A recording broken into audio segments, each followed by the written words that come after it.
ओम शांति। 24/5/2020 के अव्यक्त बाप दादा के महावाक्य हैं। मुरली का सार बाबा बताते, सस्ता सौदा और बचत का बजट। आज रत्नाकर बाप अपने बड़े से बड़े सौदा करने वाले सौदागर बच्चों को देख मुस्कुरा रहे हैं। सौदा कितना बड़ा और करने वाले सौदागर दुनिया के अंतर में कितने साधारण भोले भाले हैं। भगवान से सौदा करने वाली कौन आत्माएं भाग्यवान बनी, यह देख मुस्कुरा रहे हैं। इतना बड़ा सौदा एक जन्म का, जो 21 जन्म सदा मालामाल हो जाते हैं। देना क्या और लेना क्या है। अनगिनत पद्मों की कमाई व पद्मों का सौदा कितना सहज करते हो। सौदा करने में समय भी वास्तव में 1 सेकंड लगता है, और कितना सस्ता सौदा किया।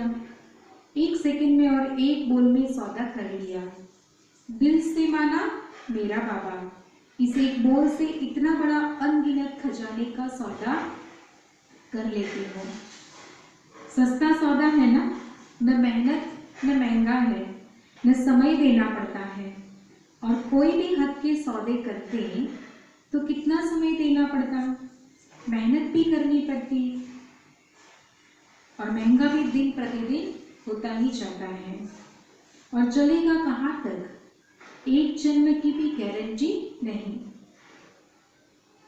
तो अब श्रेष्ठ सौदा कर लिया, वह अभी सोच रहे हो कि किनारा है कि करना है। पक्का सौदा कर लिया है ना। बाप दादा अपने सौदागर बच्चों को देख रहे थे। बाप दादा सौदागरों की लिस्ट में कौन कौन नामी ग्रामी है। दुनिया वाले भी नामी ग्रामी लोगों की लिस्ट बनाते हैं, विशेष डायरेक्टरी भी बनाते हैं। बाप की डायरेक्टरी में किन्हों का नाम है जिनमें दुनिया वालों की आंख नहीं जाती। उन्होंने ही बाप से सौदा किया और परमात्मा नैनों के सितारे बन गए, नूरे रत्न बन गए। नाउम्मीद आत्माओं को विशेष आत्मा बना दिया। ऐसा नशा रहता है। परमात्मा डायरेक्टरी के विशेष वीआईपी हम हैं, इसलिए ही कायम है भोलों का भगवान है। चतुर सुजान, लेकिन पसंद भगवान को भोले बच्चे ही आते हैं। दुनिया की बाहर की चतुराई बाप को पसंद नहीं। उन्हों का कलयुग में राज्य है, जहाँ अभी अभी लखपति, अभी अभी कखपति, लेकिन आप सभी सदा के लिए पद्मा पदमपति बन जाते हैं। भय का राज्य नहीं, निर्भय है। आज की दुनिया में धन भी है और भय भी है। जितना धन उतना भय है, चिंता है, डर है। भय में ही सोते हैं और आप बेफिक्र बादशाह बन जाते, निर्भय बन जाते हो। भय का भी भूत कहा जाता है। आप उस भूत से भी छूट जाते हो। छूट गए हो ना। कोई भय है, जहां मेरापन होगा वहां भय जरूर होगा। मेरा बाबा सिर्फ एक ही शुभ बाबा है, जो हमें निर्भय बनाता है। उनके सिवाय कोई भी सोना हिरण भी अगर मेरा है तो भय है। तो चेक करो, मेरा का संस्कार ब्राह्मण जीवन में भी किसी भी सूक्ष्म रूप से रह तो नहीं गया है। सिल्वर जुबिली, गोल्डन जुबिली बना रहे हो ना। चांदी व सोना रियल तभी बनता जब आग में जलाकर जो कुछ मिक्स होता है उसको समाप्त कर देते हैं। Real silver jubilee, real golden jubilee. तो जुबिली बनाने के लिए रियल सिल्वर, रियल गोल्ड बनना ही पड़ेगा। ऐसे नहीं जो सिल्वर जुबिली वाले हैं वह सिल्वर ही है, यह तो वर्षों के हिसाब से सिल्वर जुबली कहते हैं, लेकिन वो सभी गोल्डन एज के अधिकारी, गोल्डन एज वाले, तो चेक करो रियल गोल्ड कहाँ तक बने हैं। सौदा तो किया लेकिन आया और खाया। ऐसे तो नहीं इतना जमा किया जो 21 पीढ़ी सदा संपन्न रहे। आपकी वंशावली भी माला माल रहे, न सिर्फ 21 जन्म, लेकिन द्वापर में भी भक्त आत्मा होने के कारण कोई कमी नहीं होगी। इतना धन द्वापर में भी रहता है जो दान पुण्य अच्छी तरह से कर सकते हो। कलयुग के अंत में भी देखो, अंतिम जन्म में भी भिखारी तो नहीं बने हो ना, दाल रोटी खाने वाले बने ना। काला धन तो नहीं है, लेकिन दाल रोटी तो है ना। इस समय की कमाई व सौदा पूरा ही कल्प भिखारी नहीं बनाएगा। इतना इकट्ठा किया है जो अंतिम जन्म में भी दाल रोटी खाते हो। इतना बचत का हिसाब रखते हो, बजट बनाना आता है, जमा करने में होशियार होना। नहीं तो 21 जन्म क्या करेंगे?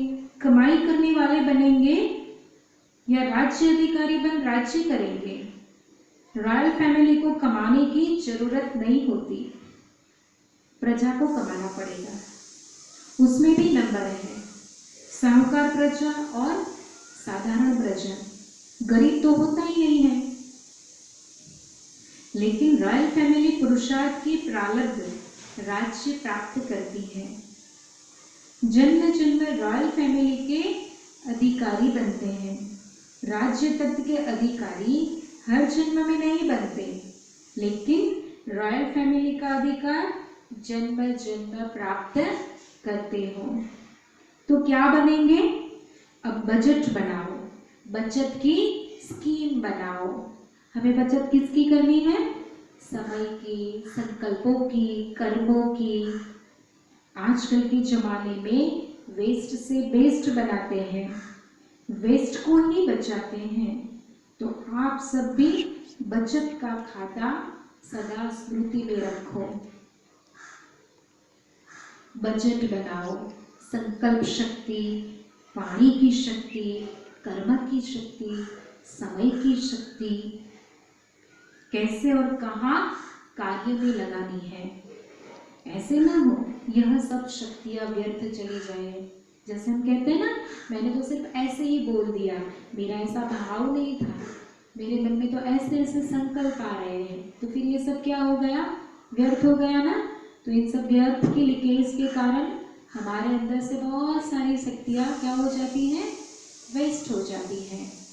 तो बाबा कहते हैं संकल्प भी अगर साधारण है, व्यर्थ है, तो व्यर्थ और साधारण दोनों बचत नहीं हुई, लेकिन गंवाया। सारे दिन में अपना चार्ट बनाओ, इन शक्तियों को कार्य में लगाकर कितना बढ़ाया, क्योंकि जितना कार्य में लगाएंगे ना उतना शक्ति बढ़ेगी। जानते सभी हो संकल्प शक्ति है, लेकिन कार्य में लगाने का अभ्यास इसमें नंबरवार है। कोई फिर न तो कार्य में लगाते न पाप कर्म में गंवाते, लेकिन साधारण दिनचर्या में न कमाया न गवाया। जमा तो नहीं हुआ ना, साधारण सेवा की दिनचर्या व साधारण प्रवृत्ति की दिनचर्या, इसको बचत का खाता जमा होना नहीं कहेंगे। तो हमारी दिनचर्या साधारण नहीं होनी चाहिए।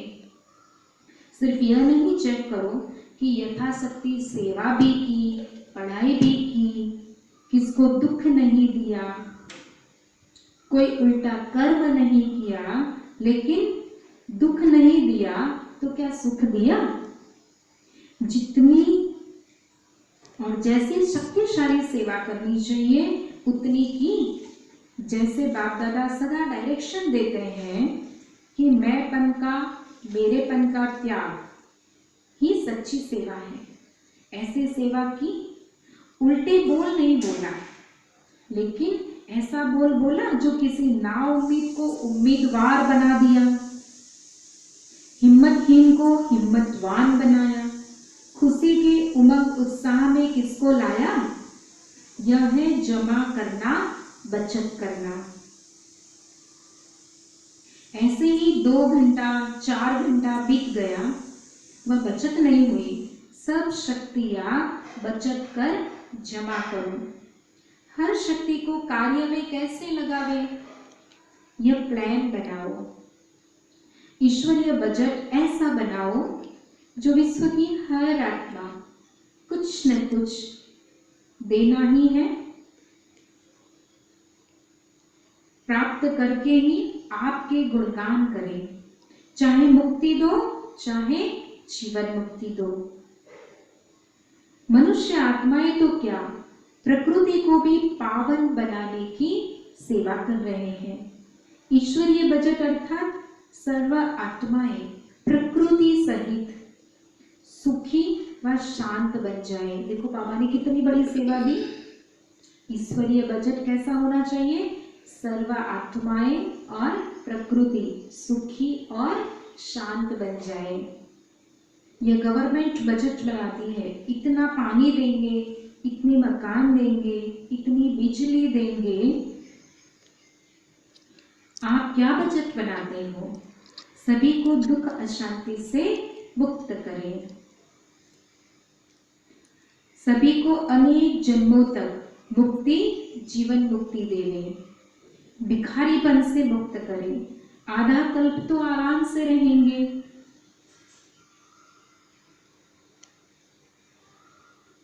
उन्हों की आस तो पूर्ण हो ही जाएगी। वह लोग तो मुक्ति ही चाहते हैं ना, जानते नहीं लेकिन मांगते तो है ना।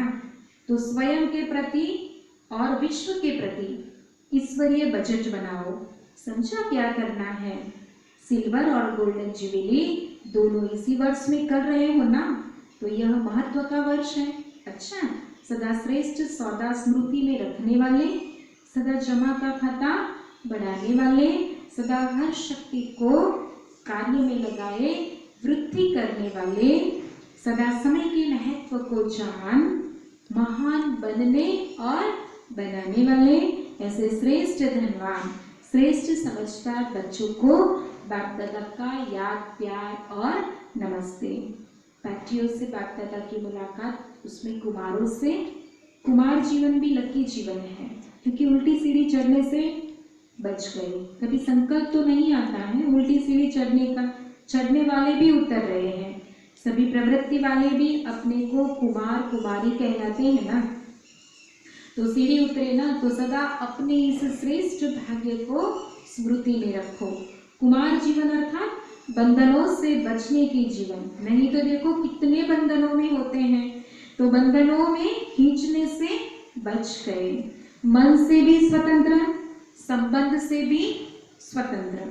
कुमार जीवन है ही स्वतंत्र। कभी स्वप्न में भी ख्याल तो नहीं आता थोड़ा कोई सहयोगी मिल जाए, कोई साथी मिल जाए, बीमारी में मदद हो जाए, ऐसे कभी सोचते हो? बिल्कुल ख्याल नहीं आता।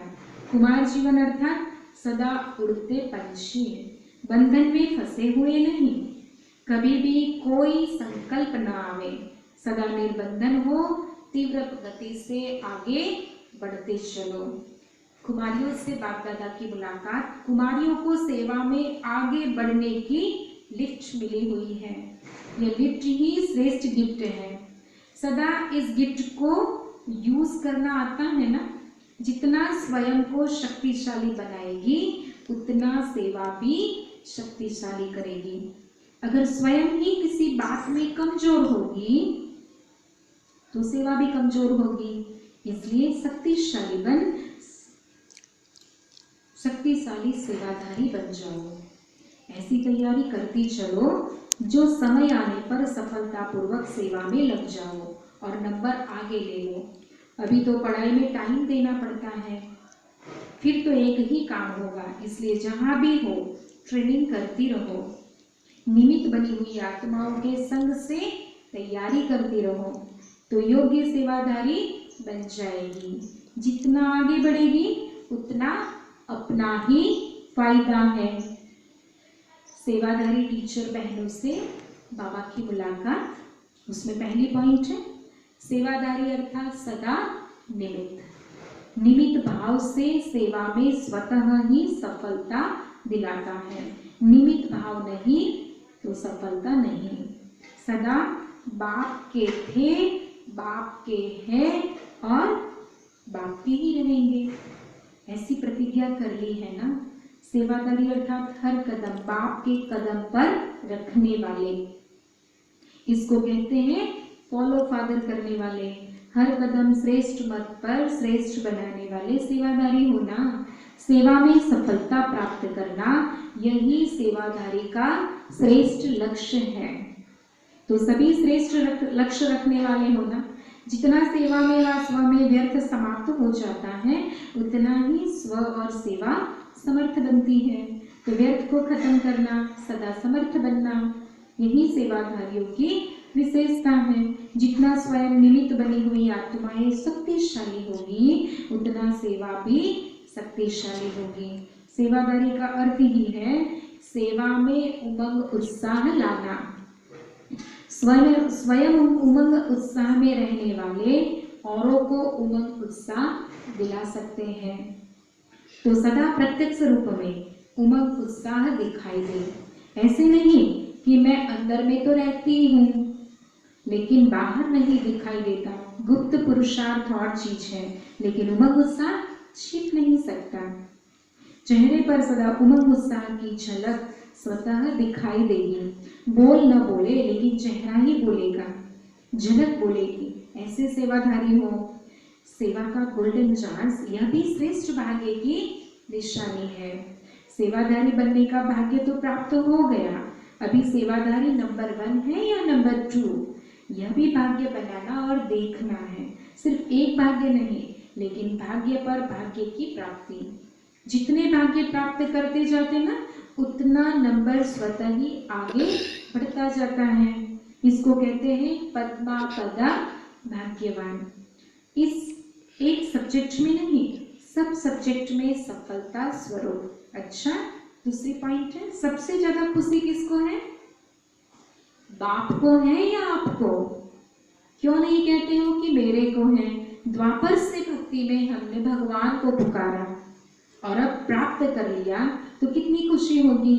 63 जन्म प्राप्त करने की इच्छा रखी और 63 जन्मों की इच्छा पूर्ण हो गई तो कितनी खुशी होगी। किसी भी चीज की इच्छा पूर्ण होती है तो खुशी होती है ना।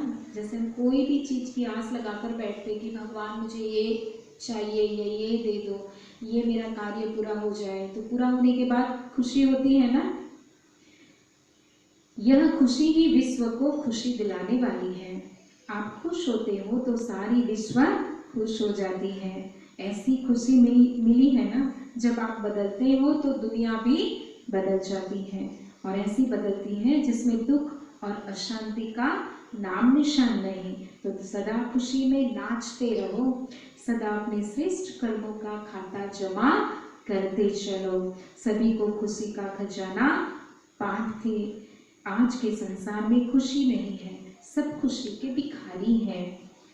उन्हें खुशी से भरपूर बनाओ। सदा इसी सेवा में आगे बढ़ते रहो। जो आत्माएं दिल सिकस्त बन गई है, उन्होंने उमंग उत्साह लाते रहो। जो कुछ कर सकते नहीं, हो नहीं सकता, ऐसे दिल सिकस्त हैं ना। कई आत्माएं ऐसी है जो क्या कहती हैं, ये नहीं हो सकता, मना बहुत निराश हो गई हैं। तो बाबा कहते हैं ऐसे जो दिल सिकस्त है और आप विजयी बनाने का उमंग उत्साह बढ़ाने वाले हैं, ऐसी आत्माओं में सदा विजय की स्मृति का तिलक लगा रहे। तिलकधारी भी हैं और स्वराज्य अधिकारी भी हैं। इसी स्मृति में सदा रहो। आज का प्रश्न है, जो समीप सितारे हैं उनके लक्षण क्या होंगे? तो बाबा उत्तर बताते, उनमें समानता दिखाई देगी। समीप सितारों में बाप दादा के गुण और कर्तव्य प्रत्यक्ष दिखाई देंगे। जितनी समीपता उतनी समानता होगी। उनका मुखड़ा बाप दादा का साक्षात्कार कराने वाला दर्पण होगा। उनको देखते ही बाप दादा का परिचय प्राप्त होगा। बल देखेंगे आपको, लेकिन